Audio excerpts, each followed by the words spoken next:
Well, folks, they had to lose some time. And if they were going to lose a game, actually, you wouldn't have thought this years ago, but maybe the Big Ten championship game was the game to lose. Appreciate you being here at the Voice of College Football. Leave those comments and questions here for the Ohio State Buckeyes live show that we present each and every Wednesday, typically 11 a.m. Eastern time. Typically, we're an hour early. Hopefully, you got the notification. These guys are off to talk to somebody. I don't know. Somebody you may have heard of. So we'll find out a little bit more about that as well. Steve Hellwagon right next to me. Bucknuts 247 Sports. Tony Gerdeman, of course. BuckeyeHuddle.com. And the Buckeye Weekly podcast should be your priority this time of year, folks. Guys, how you doing? Good. Tired, but good. Well, of course, we had a Big Ten championship game that was quite epic. I'm going to show the TV numbers here as the most watched Big Ten championship game ever. That despite many saying that it was somewhat meaningless. And if you believe in the brackets and the logistics, I get that point for sure. But it was 1 versus 2. And the only time that's happened in the Big Ten championships games history, the long, illustrious 12-year history of the Big Ten championship game or whatever it is, 15 years, and undefeated teams and all of that. But when two good football teams or possibly great football teams get together, Tony, people are going to watch. And it was epic, but did not turn out for the Buckeyes. Great game. You could spin it as, okay, we saw this in a different version last year, so it may end well in about 6 weeks, or darn, we wanted that Big Ten championship. Well, I think now you've got to use this loss in a positive way. And Ryan Day said his team is pissed off. And so now that means that they have to evaluate all of the reasons why they lost and what some of what they've been getting away with as well. They were not able to get away with. So they have to evaluate that. So in that way, this is a good thing for Ohio State, that you can't go into the playoffs thinking everything is perfect.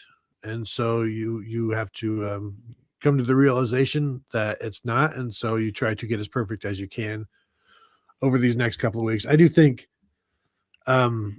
looking back at it, that whole week was one team getting to prepare for the Big Ten championship game and another program having to deal with other things as well, losing a coach, and that coach being out of the picture here and there, and then also signing a recruiting class that was being torn apart by happenstance and coaching changes. So like all of the stuff that Ryan Day had to deal with, whether it's on the phone until 3 a.m. with agents or players or families or mothers or whatever, or Brian Hartline being in South Florida or dealing with that. Kurt Signetti and his staff didn't have to do any of that. They could just focus on Ohio State. And so I think maybe we didn't think about that enough. And yet still it came down to a couple of field goals or, a missed deep pass to, like Jeremiah Smith, the deep pass that they hit with him. It's 2 yards away from being a touchdown if Julian Sand leads him, and, like just little things like that. A lot of distractions, but still very, very close to winning that game. And I think if you see them play again, Ohio State will be the favorite again. And I get the feeling that Ohio State would love to play Indiana again. Yeah, that's certainly the way the bracket's set up. That would be the national championship game as the Buckeyes held on to number 2, according to the committee. Steve, your thoughts about the aftermath of a epic Big Ten championship game? Yeah, I think Tony hit the nail on the head that Indiana had 3 weeks to prepare for the game. They had an open week. Purdue, who they beat 56-3, and then Ohio State, whereas that was quite a litany of distractions and other things that were kind of pulling Ohio State in every direction. And I think the emotional outlay that came with beating the University of Michigan the week before, Mark, you said it at the top of the show, if there's one game that you could afford to lose, this was it. They absolutely could not afford to lose to Michigan again. and maintain any kind of credibility with the fan base. And now you're going into the playoff, and these are all must-win games, obviously, because it's lose or go home at this point. And so that was the one game out of all these games that you looked at and you just said, well, man, it really would be nice. And if they're keeping score, we do want to win. And yet it just did not roll their way for all the reasons that you laid out leading up to the game and then during the game. Certainly to fail on a quarterback sneak on 4th down at the 5-yard line or whatever it was, that was one thing. To miss a chip shot field goal and pull it too far left, that was another thing. Just so many little things in that game, as Tony said, that just kind of conspired against them. And they also played into Indiana's hands. I have never, in 35 years of watching football, seen a team that is now trailing with 8 minutes to go in the third quarter and do everything they could possibly do to shorten the game by taking 34 seconds between every play. I have never seen anything like that in my entire life. And they did it on 2 drives, 2 7-minute drives that came up with nothing. And what they go behind with 22 minutes of clock left and 23 minutes of clock left, 8 minutes to go in the third quarter. And what they did was they painted themselves into the corner. Instead of having 4 possessions to try and regain the lead, they said, we'll only need 2. We'll be fine with 2. And it was ridiculous. So that's the one fault that I have. I think whatever the offensive plan was also ridiculous. I don't know. If I'm looking through my binoculars and I see 3 tight ends run out there again, I think I'm going to take my binoculars and throw them through the press box window. I'm done with that. I'm out on that. First of all, none of them catching a pass. Secondly, who are they blocking? And I'm out on it. I'm done. Indiana may have the greatest defense since the Chicago Bears in 1985. They were damn good. I'll say that. But Ohio State taking Carnell Tate, quote unquote, if he's healthy, off the field makes no sense to me. And Brian Hartline used to say that. Why would I take off? I want to play 2 or 3 tight ends, but that means I have to take somebody who's really talented off the field. Like, he kind of betrayed his own words. I just, and here's Ennis had a touchdown catch against Michigan. He didn't hardly play at all. I mean, I don't know. So a lot of things conspired against them, including themselves. And that's where you're left with. Yeah, the play calling and all of the tight end usage led directly into what Indiana likes to do with their defense. They like to keep their 3 linebackers on the field, even against 3 receivers. And so, of course, they're going to love to keep their 3 linebackers on the field against 12 and 13 personnel. And so I don't think Ohio State did a good job of taking advantage of that. And yeah, I don't even know how often they'd go to the 13 between the 20s, but once they got down into the red zone, they really get into it. And I think I charted it. They had 13 red zone snaps, and 7 of those were in 13 personnel with 3 tight ends and 1 wide receiver, 1 running back. And only 2 of those met the success rate of, getting a necessary amount of yards for that down. 4 yards. Yeah. Depending on the down and the distance. And so it's clearly was not effective in that game. I don't know what they saw all week or what they saw against Indiana. And I know people want us to ask that question of Ryan Day, and the questions are going to be, well, we thought they would work. And that's what the answer would be, that we thought the plays we call are plays we think are going to work. And so, it's almost a wasted question at that point. But yeah, I've said it all week long. Anytime you remove Jeremiah Smith or Carnell Tate, the defense is happy. So why would you do something to make the defense happy? Yeah, because if you look at this offensive personnel, it has the potential to obviously be a great offense and is at times. But in the red zone, there are obvious pluses and minuses. Minus Julian Sayans not moving a stack of players in front of him on 4th and half a yard. Minus number 2, Julian Sayans not Lamar Jackson or Michael Vick and going to dance around and make something happen. Negative number 3 would be they don't have the big bruising. I know CJ Donaldson's supposed to be that, but a great short yardage runner that obviously is going to make that happen. Or the offensive line that's doing a nice job, but more so in pass pro than it is, but is improving as a run blocking line, but is still not a dominant line. Your pros are obviously you got 2 dudes on the outside that are as good as anybody in the country, and they can go up and pluck the football.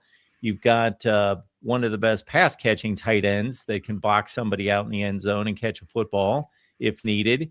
And you're supposed to have one of the best play callers in college football, albeit he's the head coach and apparently not calling the plays. But there you go. You've got a number of positives and a very accurate passer to do all of that. And Brian Hartline said it this week at his UCF press conference that last week was really, really hard. And so, yeah, it looked difficult. It looked difficult for everybody trying to figure out the offense and the play calling and also the pace of play. And Steve, you mentioned the 2 drives, like getting the ball back in the 4th quarter with 10:45 to go. I turned and said to somebody, well, at least we know they've got two possessions. They're guaranteed 2 possessions. And that turned into about a 7-minute drive. And they at some point around their own 40, Ryan Day was like, you know what, let's just make this the last drive of the game and we'll score at the end and leave Indiana with like 30 seconds to do something. And that's great, but you've got to score at the end. And so, yeah, I wonder at this point, they're so ingrained in slowing down. You slow down so that you can get to the playoffs healthy, but are you now not able to speed up? Like, is there any part of them that wants to move faster, or is this the pace that they just want to operate in now because they've got the defense and, you know, you're okay with limited possessions offensively because the defense is going to limit scores, but it didn't work this time. And I wonder if they're going to have to change the pace a little bit. You make a great point, Tony, because if there is so much thought given to, and rightfully so, toward a long playoff run and all these metrics working in their favor to stay healthy, to be methodical, to do all the things that we've talked about. However, there's also situational football, and one of those would be you need to score in 90 seconds. Mm-hmm. And maybe you pick and choose a few games here and there where we got a 20-point lead. Let's try to score in the last 45 seconds of the first half, even though we don't need it, and play that. I don't recall them coming out a drive and just changing things up and saying, let's go full throttle, speed this thing up. I think they've only had that was my main complaint, was just the pace. And I was in the back for the last drive and I'm watching the Fox broadcast, and, it started with 10 minutes to go and they're at like midfield with 6 minutes to go, maybe. And Gus Johnson is like, this game is just melting away, Mm-hmm.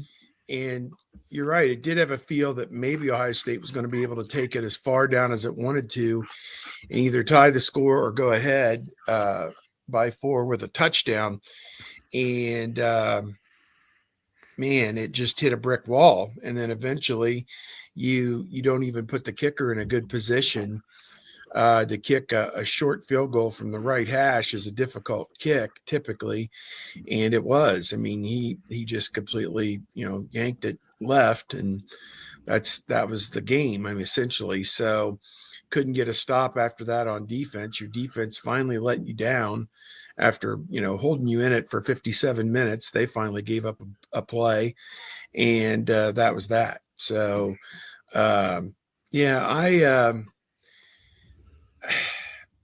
as much as you want to give Ryan Day credit, for being this, transformational head coach and a guy that wins a lot of games, why is it when they lose, you just kind of look back and say the coaches just didn't put this team in the right position to win the game? And it was that way last year against Michigan, and it was that way this year against Indiana. It was just, again, your defense just plays lights out. And you hold that offense 44 points a game to 13 points. You need to win that game 99.9% of the time out of 100. And we saw the 1 in 1,000 that they didn't. So, yeah, just ridiculous, the whole thing. I did not have any issues with the field goal call. Now I expected. I think you have to kick it. In fact, you could have kicked it on the one where you blew the sneak, just to get the game tied. And now it's tied. They have to score to beat you, and they haven't been moving the ball that great against your defense. So I would have put it back on my defense at that point, probably. But still, 8 minutes to go in the third quarter. Darned if you do, darned if you don't. So, yeah, it's hard to walk away from. What were the two yardage distance on the one that was failed by Julian Sayin, and then the one that they opted for the field goal? What were they? I'm going to say 4th and 1 at the 5-yard line on the one, and was the other 4th and 7 maybe at the 8-yard line? Could they have gotten a first down at the 1? I'd have to look it up, but the field goal was on the 4th and 7. Maybe I don't know what. Really? Okay, I could be wrong. Let me. All right. Well, then I got a stat book right here. I can check it. Seems like everybody in the world's complaining about them kicking a field goal when they. Oh no, you had to kick the field goal there. I don't remember it being that long. Okay. Then yeah, absolutely they had to, and I had no issue with that. Let me see. Yeah, Ryan Day was asked after the game in the post-game press conference, and the way the question was, it's like, Ryan, since you missed that field goal, do you think you should have gone for it on 4th and 1 instead? I was like, yes. Thank you. If you thank you for that. Told me that we were missing the field goal, yes, we would have. Yes, it was 4th and 1 at the 9-yard line. So yeah, I can understand. Okay. That's what I thought. But the problem was on 3rd and 1 at the 9-yard line, they intended a pass that was broken up. That rollout. That's the problem. Yes. This is where I was on this. I thought it was 4th and 1. So 3rd and 1, they go to Bennett Christian in the back of the end zone. I think that was supposed to be Bo Jackson's play out of the backfield, right? In the flat. Yes, and he was open. And it went to Bennett Christian. My thought was they were going to be. He was open for it would have at least been a first down. Yeah, I thought that they were going to be conservative on 3rd down and just, ram it into the line twice, get their yard, and keep going. But once it got to 4th and 1 on the field, I had no issue. I thought they were going to go for it, actually. I thought they were just thinking, okay, let's just win this game right here. But I was not critical of a field goal attempt. No, absolutely get the not. Points, tie the game. Yeah. Up until 5 to 10 years ago in college and the NFL, we didn't see half of the 4th down attempts than we see now. I was trying to explain that to many people in terms of the 4th down that think coaches are getting too conservative now. And it's the opposite, obviously. All right. Yes, we did have. I know, Steve, you enjoy tracking the TV numbers. I'll post the numbers here in a second. It was about 18.3 million for the game, and just under 20 million at its peak near the end. That's I think that would be expected. Obviously, the Michigan game did a very big number, obviously. And then, you had the number 1 team on the ropes all day, all night long. It was a close game from start to finish. And here's Indiana. Johnny come lately has never done anything in college football in the modern era, in the last 60 years, has done nothing. And, here they come out of the woodwork and win the Big Ten championship. I mean, you're going to tell me that pigs are flying next. I mean, this is unheard of, that they've won the outright Big Ten championship. It just is unbelievable.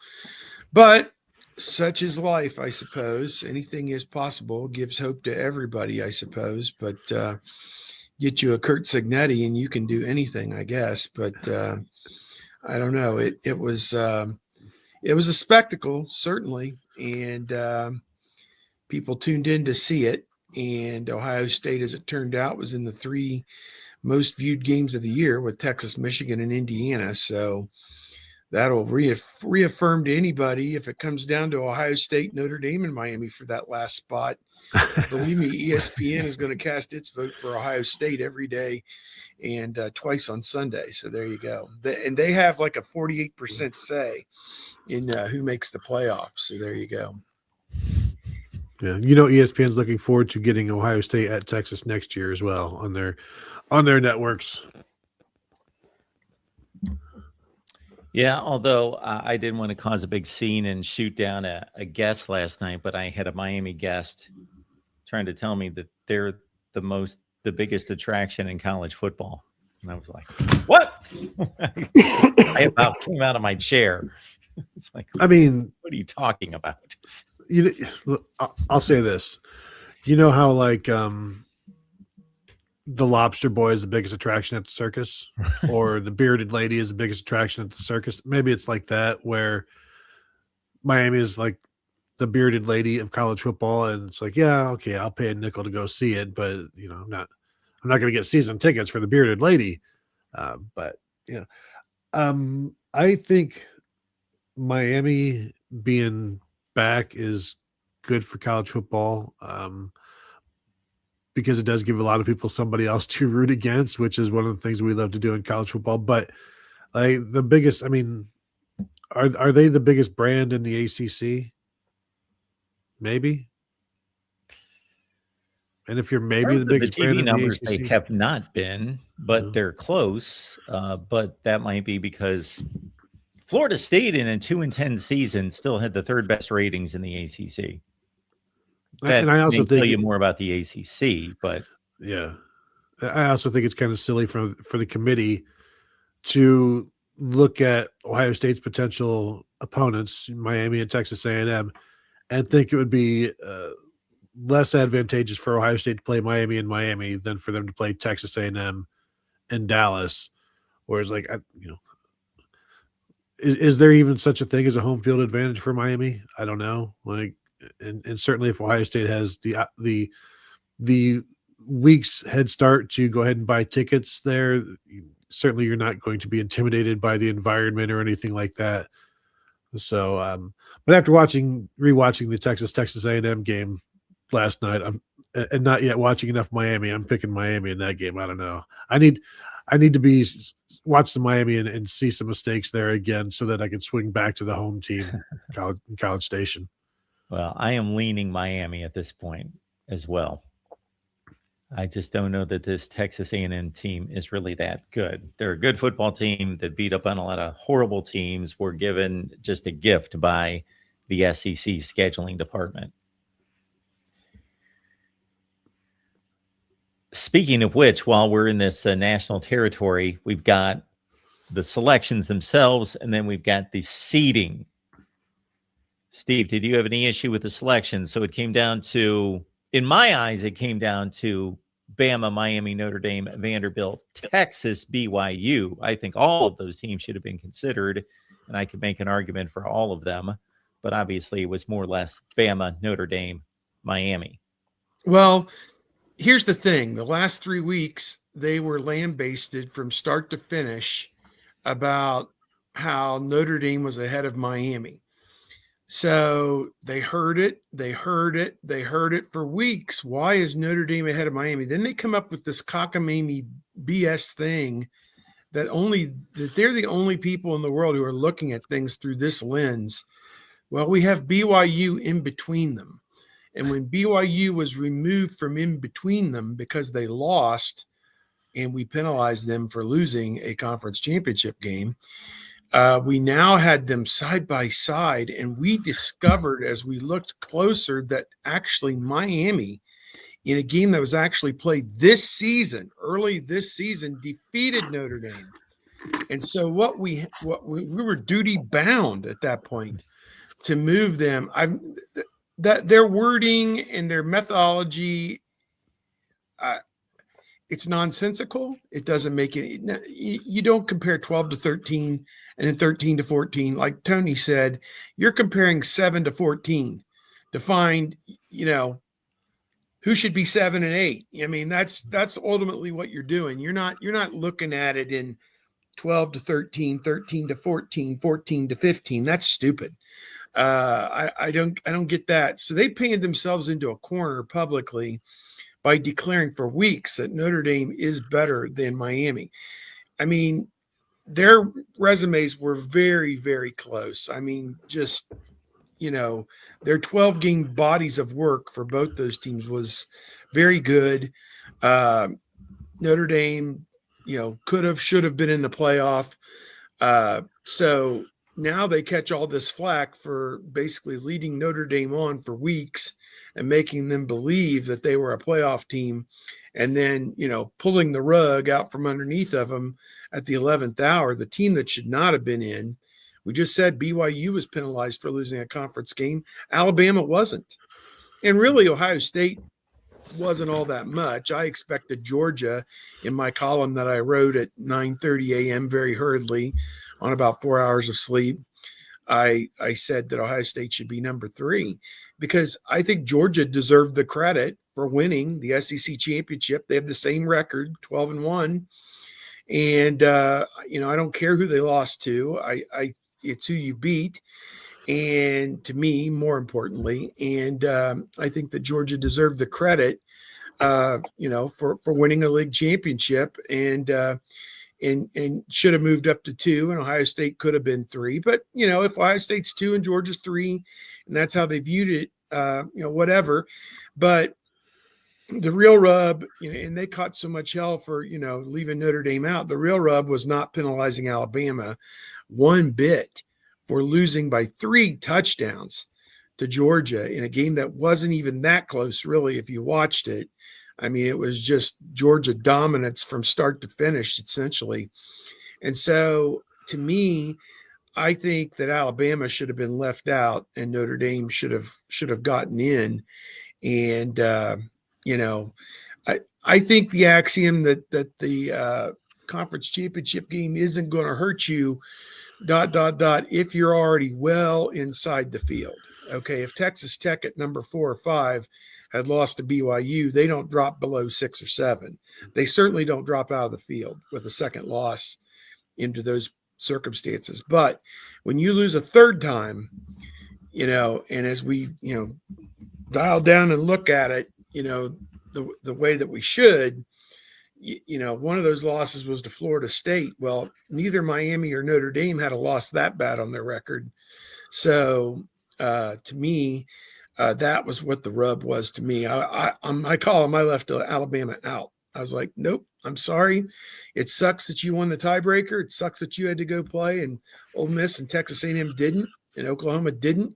But, you put your team on the field and you essentially exposed yourself that you're not one of the best 10 teams to get a top 10 seed to make it.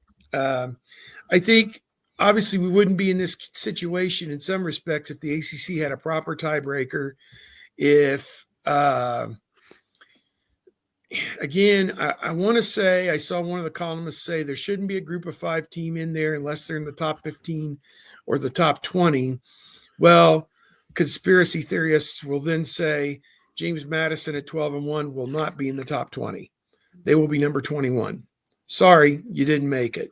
And I know James Madison, whatever league they're in, is it Sunbelt or I think Sunbelt, I guess. Yeah. I don't know. People know. I mean, didn't they lose to Louisville by several touchdowns, I think, in their one Power 4 game. It was 14 all in the fourth quarter. Okay. They lost So, 28-14. oh, well, that's not bad. I mean, that's kind of within the realm. So, people will say it's not the same level of football, but we're not talking about Major League Baseball down to high A baseball. We're not talking that big of a leap. We're talking Major League Baseball to double A, triple A baseball. And does one of those teams deserve to be in the Major League Baseball playoff? I don't know. Again, socialized football, we're trying to help out the little guys here, whatever. I would guarantee them one spot. And you got to have a team that absolutely stood on their head, and like Boise State 13-0 one year to guarantee and wins over Georgia and whoever in the non-conference. Like they had that one year. That's your ticket in. You got to do something extraordinary to get a second group of 5 team in. You're guaranteed one, period. And we're going to fill it with actual Division I teams other than that. But that's exactly what happened. They are guaranteed one, and then something extraordinary happened, and the ACC sucks, and then they got a second one in. So they took advantage of the system. The system will change again. We'll see if we go to 16 now because Notre Dame's mad, and we know they won't get into a conference. They won't go to a conference, but they're super mad, and we can't have that. And Alabama was dangerously close to missing the playoffs, so we can't have that. And yeah, the committee never wants to punish a conference championship loser, except the last 2 years they've left a 3-loss Big 12 team out of the playoffs. And last year with the Iowa State, this year with BYU, and they did not do the same thing with Alabama. So yeah, they won't punish you for losing the conference championship game as long as you're in the Big Ten or the SEC, because you're established and you probably only have one loss going into that. But if you've got 2 losses, you know what? Part of that is because your first loss happened so long ago against Florida State when they were good, and that's been forgiven and forgotten. And then the other thing that I've heard all week leading up to this was like, you can't leave the number 1 seed of the SEC championship game out of the playoffs. And I've never heard the seeding touted as reasoning ever before. I've never heard 1 seed, 2 seed in really any conference championship game. It's just, these are your 2 conference championship game participants, and you go from there. The idea of leaving the number 1 seed out of the playoffs, like, how could you even do that? And then, Mark, you can maybe speak to this. This is the first year where I've seen so much of the national college football media actually, like, now they're upset with the committee, when really the committee has done this every single year of their existence. It's just now, why are people so mad about it now? I can't answer that question for sure. I think a lot of it's driven by clicks. Therefore, if we are mad, we're going to stir people up, and people like to see that, and people like to see people criticized who are in power. And the committee has, to Steve's points and more, screwed this up in so many different directions. The final result, I think, is just about the best that we can do. I think it's the best decision. I don't think there is a best decision. Like, I think there are teams that are left out, which could be forecasted by anyone. I certainly did the very first day that they announced 12-team playoff. There's going to be 3 teams on average every year that have a reasonable, legitimate argument to be in the playoff that were left out. But that's going to be, regardless of the number, always the case. But yeah, the handling of Miami the entire time and the handling of Alabama in the last few weeks has been nonsensical, to Steve's point. Absolutely. It doesn't make any sense. Well, Notre Dame to me is a team that can win the national championship. Sure. And so for this to be a 12-team playoff and them not be in it, I understand you've got to win your way in or not lose your way out. It's just interesting. There are several teams in this playoffs, not even including the G5, G6 teams, that cannot win it. And yet because they did what they needed to do in the regular season, they're in. And I'm not here, pontificating for Notre Dame. It's just, I know there's a lot of teams in the playoffs that are happy that Notre Dame is not. And it's if not you just watch because Alabama, yeah. If you watch Alabama and Notre Dame play over the last 6 weeks, Notre Dame's a better football team than Alabama. Alabama is so dysfunctional right now because they've been riding on a passing attack that now that the passing attack, now that their quarterback is finding the yips and their offensive line is breaking down in pass pro, they got nothing on offense. They got 2 receivers running downfield who can't get the football because they had no running game. So, and they've got a good defense. It's certainly not vintage Alabama. But if you just look at the resume, so there's the component of, are we charging the committee to just select the 10 or 11 best teams, or do they have to just stick to a resume? Like, I do a resume ranking. I'm not telling people who I think are the best teams. And to me, Alabama's got a better resume. They don't look the part at all, but they beat 10-2 Oklahoma, 12-1 Georgia, 10-2 Vanderbilt, 8-4 Tennessee, 8-4 somebody else I can't remember right now, 7-5 Missouri, 7-5 LSU. Their victories are so much better than Notre Dame and Miami's. It's not even comparable, their resume of wins. But they're playing like crap the last month, and to Steve's point, they lost an SEC championship game. So I'm not one that says you automatically move teams like one spot if they lose a championship. I think the committee's supposed to do what they're supposed to do, and that's deconstruct the entire season and then reconstruct it. So you could move anyway. I think you can lose a game and move up, actually. That could improve your resume. Now, that's infrequent. It should be infrequent. But I was making a case for BYU when it was 10-7, that if this is a walk-off field goal against Texas Tech, this actually improves their resume. If they're losing to the number 4 team in the country on a walk-off field goal, doesn't that improve your resume if you're number 11? I don't believe in this. Just you're number 11, you lost to number 4, we're dropping you. Why? Well, they got obliterated. So case in point, that makes sense. Like, for example, I did not agree with this, and I didn't hear anybody bring this up going into championship weekend. So, pardon me, Steve, for knocking you off the screen, but it takes like 45 minutes to find the comment that's in the way. But so going into this Big 12 championship game, it was just assumed Texas Tech can lose by 50 points. They're in the playoff. They're going to be 11-2 and the Big 12 runner-up if they lose this game. BYU has to win the game or all hell has to break loose. But if BYU would have lost an extremely close game, so I'm not saying under these conditions that we watched, but if they would have lost an extremely close game, look at those 2 resumes. That's the Texas Tech losing scenario in the Big 12 championship game. They would have had 3 wins against winning football teams, and Houston's 9-3 is the worst 9-3 team I've ever seen in existence. And those would have been their losses. BYU 12-1, Arizona State 8-4. Those are BYU's wins. And although that's not a gauntlet, those are decent football teams. And there's 6 of them with winning records. And then they would have lost to the Big 12 champion, the 12-1, number 4 team in the country twice. And would have played again, this is under, in my eyes, a circumstance of BYU's losing a close game in the Big 12 championship game. So I'm thinking, why is BYU automatically out if they lose this game? And Texas Tech is just completely protected. Makes no sense to me. Big 12. Well, I also think it's like this preconceived notion that, well, they're number 4. We put them at number 4. You can't possibly drop to 11 or 12. Where if you're 11, you got to move mountains to like. But if you look at those 2 resumes, yeah, clearly the Big 12 doesn't get enough. The committee doesn't think enough of the Big 12, and we lost you, Tony. Sorry, I muted myself.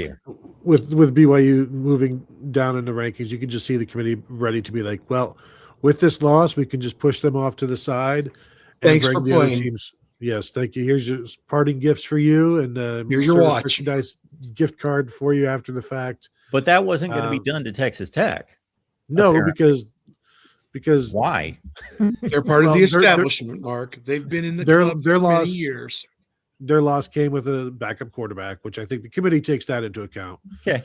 And then they had just continued to move up through their wins. But yeah, I think your mark, they kind of, when they poo-poo this automatic qualifier thing, I think they need to revisit it, because if you're the Big 12 and you're the ACC and you are not for automatic qualifiers, this is going to happen to you every single year when you enjoy your one or enjoy your none, because the ACC got very lucky that Miami beat Notre Dame to start the season.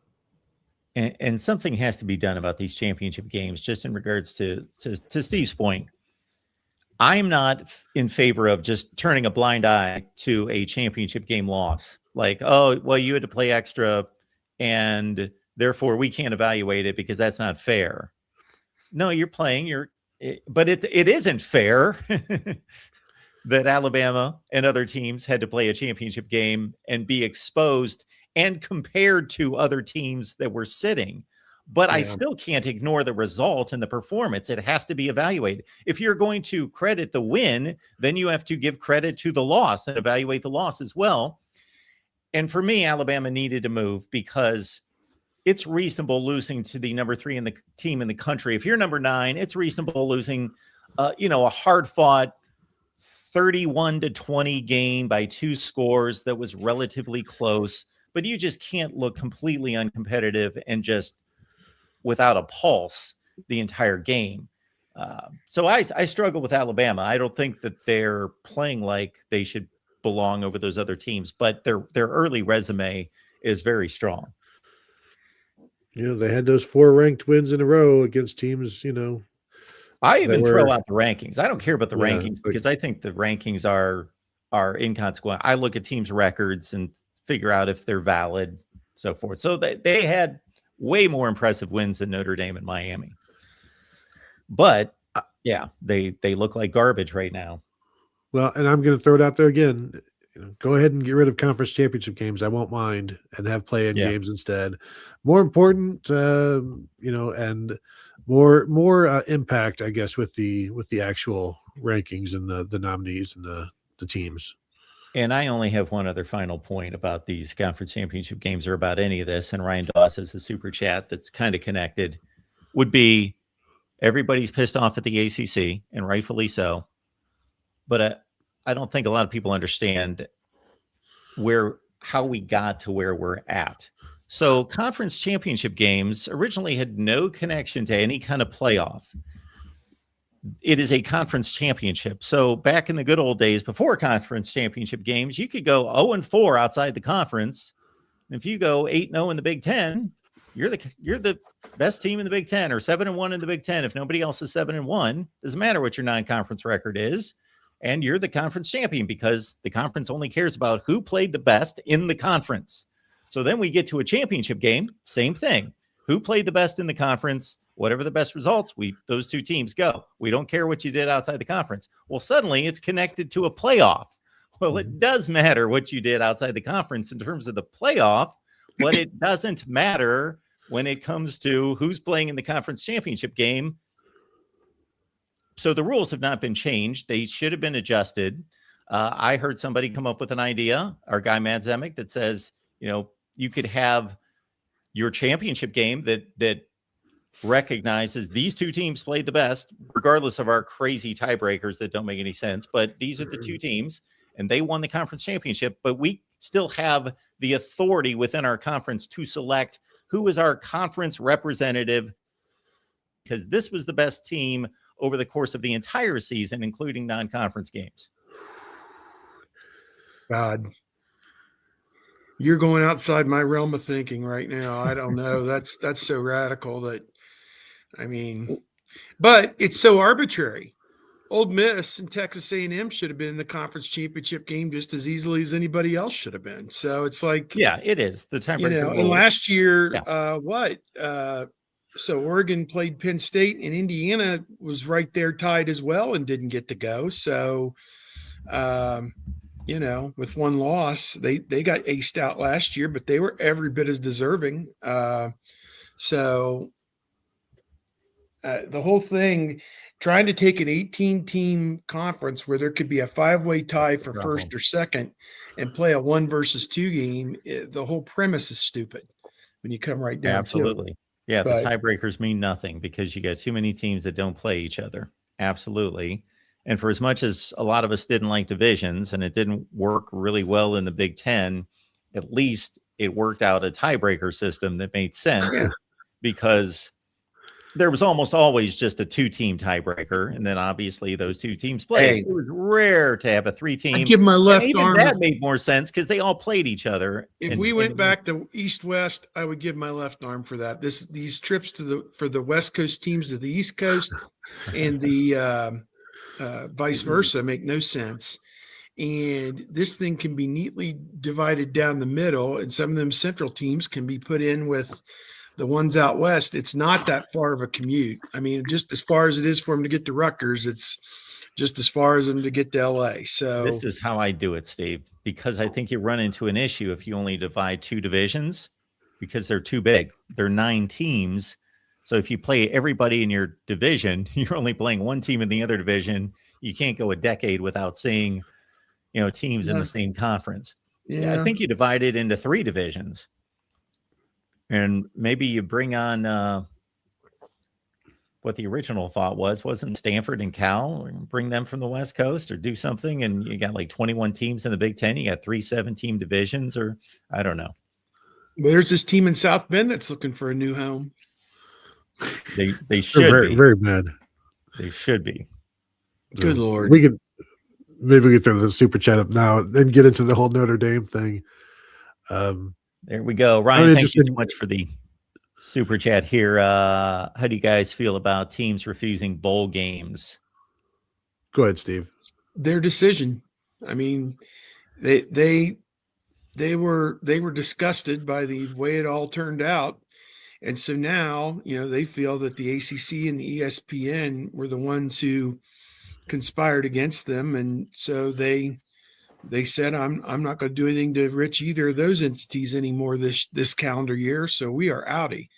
And I don't have a problem with it at all. I mean, it's still the United States of America. You can't be compelled to do something you don't want to do. So, I mean, you don't have to do. So why do it? And, they were done. Season was over.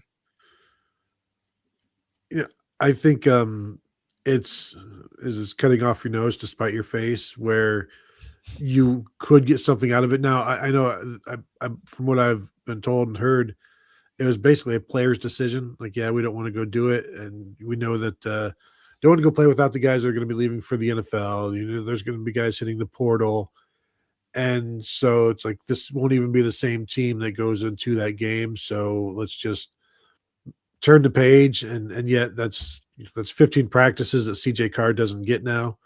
That's 15 practices that the young guys don't get now. But I absolutely agree with Steve's point, where it's like, why do we want to benefit ESPN after all of these things that they've done for us are done against us? But I also think more than anybody, Notre Dame understands that this is all a television product because they've been able to remain independent because of television and their relationship with NBC.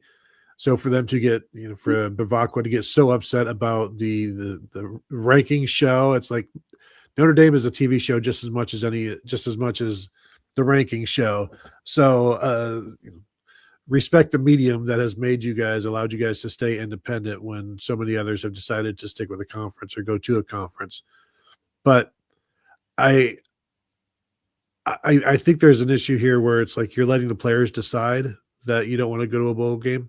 I think there's other, the Kansas State where you have these coaching changes where it's just like, yeah, no, we're not going to go to a bowl game either. We've continued to see the decline of the bowl games, and you have people like, I don't want to see the bowl games go away. It's like, well, you won't, because there used to only be like 12 bowl games, and then you had all of this other inventory that ESPN needs a Tuesday 2 p.m. 3-hour block. Well, okay, how about something? Let's go the Myrtle Beach Bowl, whatever. Bahamas.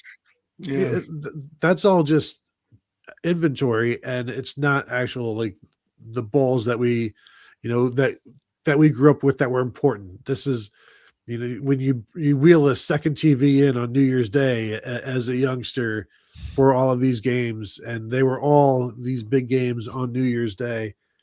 And now I think I tweeted out after Notre Dame declined, like that's the death of the bowls in terms of like there's very little reason, I guess, now, because if teams don't want those 15 practices, that's the main reason you go to a bowl game, is for that extra practice.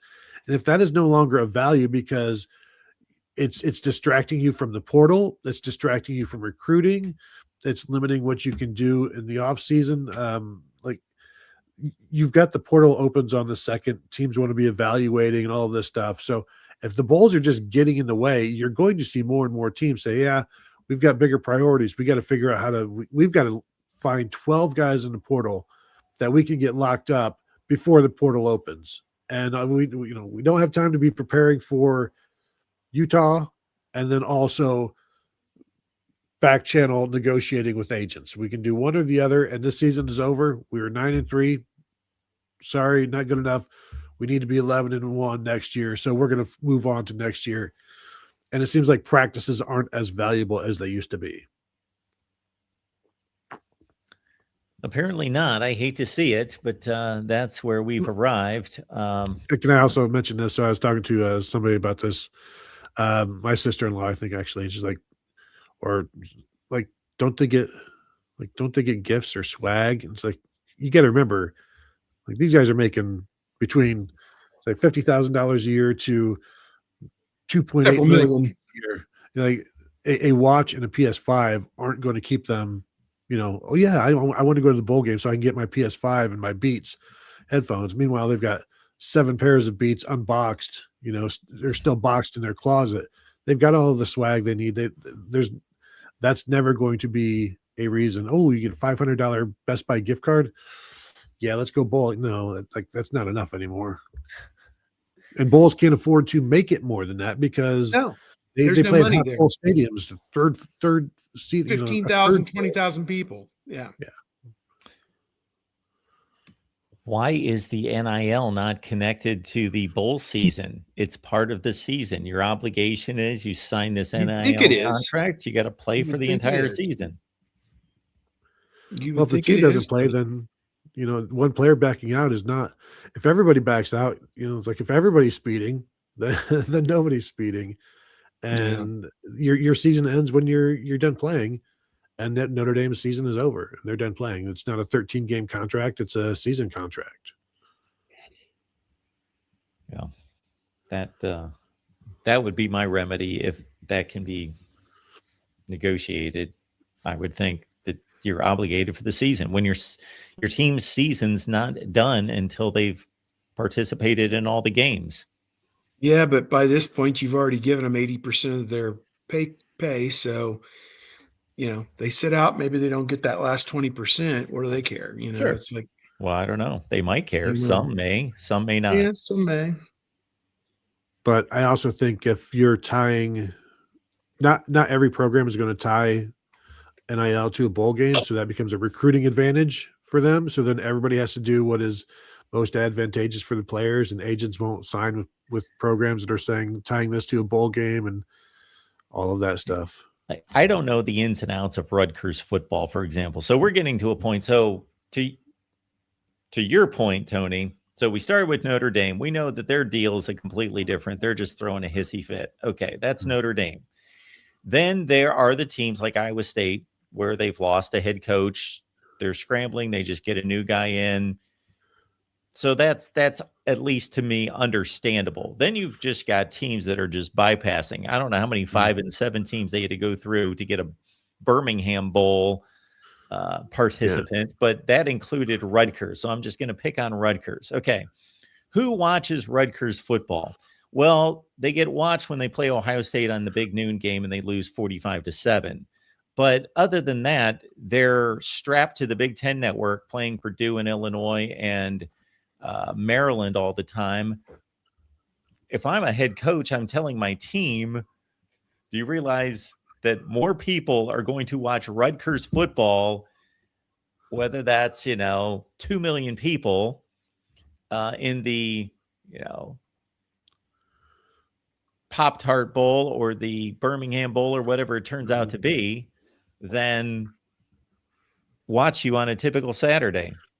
I would think that they would want the exposure. I would think that they would want some recognition for playing in a bowl game and being on national TV during a time window when nobody else can watch anything else if they want to watch college football. And not be otherwise you're ignored every Saturday you're on the field. Hate to break it to you, but you're ignored. Well, and I think the question from the players then is, well, how much money do I get for those eyeballs? You get the remainder of your NIL. And whatever the bowl wants to cough up, maybe we can redistribute bowl money. I don't know what you get for. I don't think there is any money. I think it costs money for Rutgers to go to like a Birmingham Bowl because they have to buy a guaranteed number of tickets. They've got to fly all of these people and, like just the cost of doing business. And it's like, well, we could spend $1.4 million to do this, or we could just keep the money in-house and use that for NIL. So I think that becomes a factor as well. I also think that just to try to do anything to keep this thing alive and marketable, which people still watch bowl games. If you look at the bowl ratings on TV, they're off work. It's the holidays. They want to watch. There's nothing else on TV. There's nothing else. There's nothing else on TV. And, especially if you get two brand names on the field, even if they're both 7 and 5, it's LSU and it's Clemson or somebody on a football field. So as long as they got those uniforms on, the viewing public's fooled into thinking, okay, this is a reasonable football game. It's LSU and Clemson, let's say, even though they're 7 and 5 football teams. But I think that if the entire bowl system worked together to create the best matchups instead of just being tied to the conference affiliation, then it might help create a few better matchups or storylines. I can't think of one for this year, but as soon as Brian Kelly left Notre Dame and went to LSU, if they're not playing in a playoff, I'm playing Notre Dame against Brian Kelly and LSU in a bowl game. I'm playing Lincoln Riley against Oklahoma in a bowl game. I'm doing things like that just to create storylines. Can I give you a show that will do just as much ratings as any bowl game? Is draft the bowls and air that, and you'll have better ratings than any of the bowl games that are being drafted. I bet everybody's going to watch where, okay, now the Capital One, the Citrus Bowl, whatever that is now, is up, and it's like, okay, we're going to do, take these two teams, and then it's the next bowl up. And I think watching that in real time, I think you do pretty well. But like, how many bowl games do we need? Like, I'm not anti-bowl games. I just think the people that are like, oh my gosh, I can't lose bowls. Are you talking about the Citrus Bowl, or are you talking about the Gasparilla Bowl? Yeah, I used to be able to keep up with all the bowl names and so forth, but I don't recognize 5 or 10 of them now. I'm like, are you talking about the Jimmy Kimmel Bowl? Like, are you talking about the Snoop Dogg Bowl? Minnesota's playing New Mexico in the Rate Bowl. Great. Great. Guys, I got to bounce. I got to get to Ohio State State for Julian Sayin at 12 o'clock. Nice. I'll ask some good questions. Yeah. All right. Anything to highlight before we shove off? Nope. All right, Steve. Appreciate you being here, Tony. Yep. Of course, at Buckeye Weekly and the Buckeye Weekly podcast and BuckeyeHuddle.com. Steve at Bucknuts. And we will see everybody back here next week. Yep.